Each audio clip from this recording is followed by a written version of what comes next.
কারণে বগলে যেতে পারবে না, কিন্তু দূরের থেকে বাঁশ বাইন্ধা বা কোনো সিস্টেম করে তার মধ্যে ফেলানো যায় এরকম ব্যবস্থা করছে। চরক বাইন্ধা দিচ্ছে যাতে বগলে তো যাওয়ার হিম্মত হয় না আগুনের হিটে। যখন আগুনের মধ্যে নিক্ষেপ করা হবে, জিবরাইল আলাইহিস সালাম বললেন যে ইব্রাহিম, আপনি আমার কাছে সাহায্য চান, আমি আপনাকে বাঁচিয়ে দিব। ইব্রাহিম আলাইহিস সালাম সাহায্য চাওয়ার কথাই ছিল, কথা ছিল না? সাহায্য চাইলেন কিনা? সাহায্য চান নাই। তিনি বললেন যে আমি তোমার কাছে সাহায্য কেন চাইবো? আমি তো এমন কোনো অন্ধর আল্লাহর ইবাদত করি না যে তার বান্দার দুঃখ দুর্দশা দেখে না বা বোঝে না। আমি তো সেই রব্বুল আলামিনের কাছে সাহায্য চাইবো, তিনি তার বান্দাকে সৃষ্টি করেছেন, তিনি এক সময় না এক সময় তার বান্দাকে সাহায্য করবে, এমন কোনো সন্দেহ নেই। বাস আগুনের মধ্যে ফেলা হলো।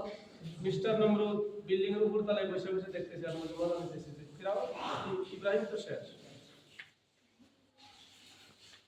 আল্লাহ তাআলা সঙ্গে সঙ্গে আগুনকে নোটিস করে দিলেন, কুল ইয়া নারুনি বারদাও ওয়া সালামান আলা ইব্রাহিম। হে আগুন, ইব্রাহিম আলাইহিস সালাতু সালামের জন্য শান্তি ঠান্ডার বাগিচা হয়ে যাবে। পুরো ঠান্ডা না, এমন ঠান্ডা দিও না যে ঠান্ডায় সে কষ্ট পাবে। শান্তিতে ঠান্ডা হয়ে যাবে।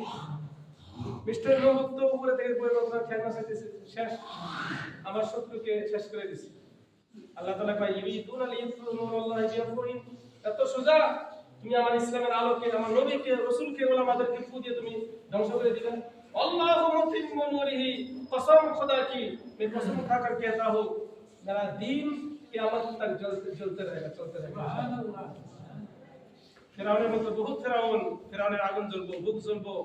ওয়ালাউ কারিহাল কাফিরুন ওয়ালাউ কারিহাল মুশরিকুন ওয়ালাউ কারিহাল মুনাফিকুন, মুনাফিক কাফির মুশরিকদের অন্তরে চোখই জ্বালা যন্ত্রণা করবে না, কেন আল্লাহ রাব্বুল আলামিনের দ্বীনে ইসলাম পূর্ণতা পাবেই বলে আল্লাহ রাব্বুল আলামিন ঘোষণা দিয়েছেন। আল্লাহ তাআলা ওয়ায়ে কসম, আরবি গ্রামার দ্বারা জানেন, ওয়ায়ে কসম আল্লাহ তাআলা সব জায়গায় ব্যবহার করেন না। আল্লাহ তাআলা কসম খাওয়ার দরকার নাই, বিশ্বাস করলে করবা, না করলে নাই। জাতিকে বিশ্বাস করানোর জন্য আল্লাহ তাআলা কসম খেয়ে বলছেন।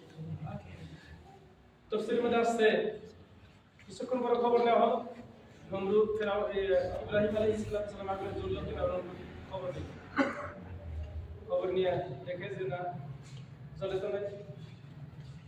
নমরুদ বিল্ডিং এর উপর থেকে বলল যে আরে আগুন, তোকে এতটা খড়ি দিলাম, তুই আমার দুশমন ইব্রাহিমকে দিয়ে চালাতে পারিস না? তার কি ধ্বংস শক্তি নাই, চালানো শক্তি নাই? তো সেরকম আসছে, আগুন থেকে আওয়াজ আসছিল যে মিস্টার নমরুদ, তুই শুদ্ধা, তোর 14 গোষ্ঠী আমি আগুন দিয়ে পুড়িয়ে জ্বালিয়ে ভস্ম করে দিতে পারি, কিন্তু ইব্রাহিম আলাইহিস সালামের এক গাছড়া পশম আমি জ্বালাইতে পারি না। আগুনও আল্লাহ তাআলার হুকুম মানে, বাতাসেও আল্লাহর হুকুম মানে, শুধু মানুষ আল্লাহ তাআলার না মানে। আর নবীদের এই পরীক্ষা আসছে, আপনারও আসবে, আমারও আসবে। মুসিবতে পিছপা হওয়া যাবে না, ধৈর্য ধরে হওয়া যাবে। ধৈর্যের চরম পরীক্ষা আপনাকে আমাকে দিতে হবে। আবু দাউদ শরীফের 2য় খণ্ডের প্রথম হাদিস একটা আছে, বুখারী শরীফের হাদিসের মধ্যে আছে যে সাহাবা کرامদের উপর এতটা অত্যাচার হতো। হ্যাঁ, আমরা তো মনে করি এখানে আমাদেরকে বাংলাদেশে দেওয়া হয় না, সেই রাসূলুল্লাহ জামানা থেকে চলে আসছে। সাহাবাদেরকে মক্কা থেকে বহিরাগত করা হতো। মক্কা থেকে তাদের বাড়ি ঘর, স্ত্রী পরিবার, মাটি জমি সম্পদ সবটা ছেড়ে তাদেরকে ছেড়ে মক্কা থেকে মদিনা যেতে হয়েছে। তাহলে সেই সাহাবাদের সন্তান আপনারা আমরা, আমাদের উপরে মুসিবত আসবে না? বিপদ আমাদের উপরে আসবে। বিপদের ধৈর্য ধরা হওয়া যাবে না ইনশাআল্লাহ। তাআলা জালিমদেরকে, ফিরাউনদেরকে আল্লাহ তাআলা যেমন দুনিয়া থেকে শেষ করে দিয়েছে, নমরুদকে আল্লাহ তাআলা যেমন শেষ করে দিয়েছে, উবাই ইবনে খালদকে যেমন শেষ করে দিয়েছে, আবু জাহেল, উতবা, সাইবা, মুগীরা, সগীরাকে যেমন আল্লাহ তাআলা দুনিয়ার বুক থেকে শেষ করে দিয়ে ইতিহাসের পাতায় তাদের ইতিহাস, তাদের জামানা, তাদের ইতিহাস ঘটনা লেখা থাকবে। আজকে যুগের ছোট থেকে বড় থেকে ছোট থেকে বড় যেগুলো ফিরাউন আছে, নমরুদ আছে, সাদ্দাত আছে, বা তাদের অনুসরণ করার যারা আছে, তারাও একদিন এই দুনিয়া থেকে শেষ হয়ে যাবে। ইসলাম থাকবে, কোরআন থাকবে, মুসলমান থাকবে, উলামায়ে কেরাম এই পৃথিবীতে দপ করে তাদের রাজত্ব, তাদের নেতৃত্ব, কোরআনের নেতৃত্ব চলে থাকবে। কেউ ইনশাআল্লাহ নিভাইতে পারবে না। ঠিক আছে, শুধুমাত্র আমি ইসলামের সঙ্গে দুশমনি করে আমি ইসলামের দুশমন হয়ে যাচ্ছি, কোরআনের দুশমন হয়ে যাচ্ছি, মসজিদ মাদ্রাসার দুশমন হয়ে যাচ্ছি, আল্লাহ এবং আল্লাহর রাসূলের সঙ্গে যুদ্ধ হয়ে দুশমন হতে যাচ্ছি। আর এগুলোর সঙ্গে যারা দুশমনি করে, আল্লাহ রাব্বুল আলামিন বলেছেন যে সে যেন আমার সঙ্গে, আল্লাহ রাব্বুল আলামিন বলেছেন সে যেন আমার সঙ্গে, আমার রাসূলের সঙ্গে যুদ্ধ করার জন্য শেষ। সম্মানিত হাজরিন, আল্লাহ রাব্বুল আলামিনকে বাদ সেজদা বাদ দিয়ে অন্য অনুসরণ করা যাবে। কোরআন হাদিস প্রত্যেকের ঘরে ঘরে আছে, তখন আল্লাহর কাছে গিয়ে বলবো যে আমরা বুঝি নাই শুনি নাই, এগুলো চলবে না। আল্লাহ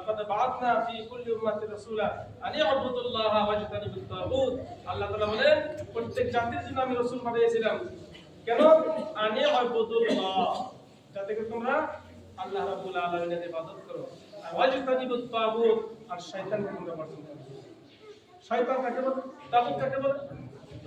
গুগলে সার্চ করে দেখলে তাগুত বলা হয় এমন একটা শক্তি যে শুধু নিজেই আল্লাহ রাব্বুল আলামিনের আইন, রাসূলের আইন, কোরআনের আইন বা মসজিদ মাদ্রাসার বিরোধিতা করে।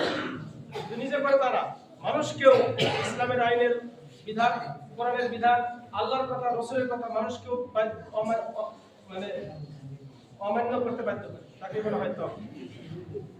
আর তাগুত তারা কোন?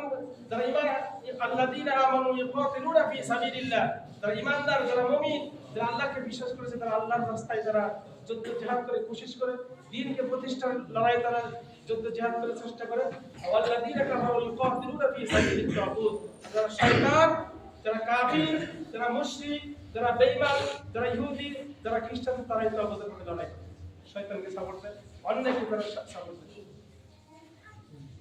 শুধু আনিয়া আবুদুল্লাহ এই পরিবর্ত খালি মসজিদে এসে পাঁচ ওয়াক্ত নামাজ পড়লাম, এর অর্থ এটা নয়। পাঁচ ওয়াক্ত নামাজে ১.৫ ঘন্টার সময় আল্লাহ রাব্বুল আলামিনের কাছে সিজদা দিলাম, আর এটাই ইবাদত। কারণ আমাকে ২৪টা ঘন্টা আল্লাহ রাব্বুল আলামিনের হুকুমের ইতাআত করতে হবে। কেমনে? কেউ বিজনেস করছি, খাদ্যে বেতন দেওয়া যাবে না, এটাও একটা ইবাদত। খাদ্যে বেতন দেওয়ার অর্থ আমি মেলা দিন বুঝছিলাম না, খাদ্যে বেতন দেখুন, বুঝছেন না? কাকের মধ্যে পানি দিলাম, এর নাম হলো খাদ্যের মধ্যে বেজার। ওই যে একটা ওয়াজ বলছিলাম, ওয়াজের কথাই কই, মানে এক মুরগি গেছে তার মানে পুরো টাইম করে ব্যস্ত নেই, কয়েক জোরে টাকা বিন না, কয়েকবার দাঁড়িয়ে হইলাম, কেউ তো বিয়ে নাই জীবনে, এর মায়ের জীবনে বিয়ে তো মানে ওয়াজ বলছিলাম।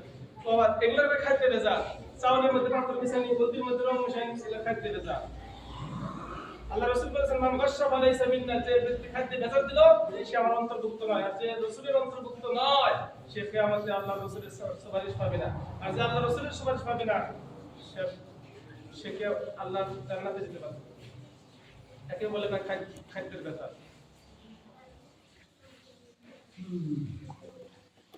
এর নাম হলো ইবাদত।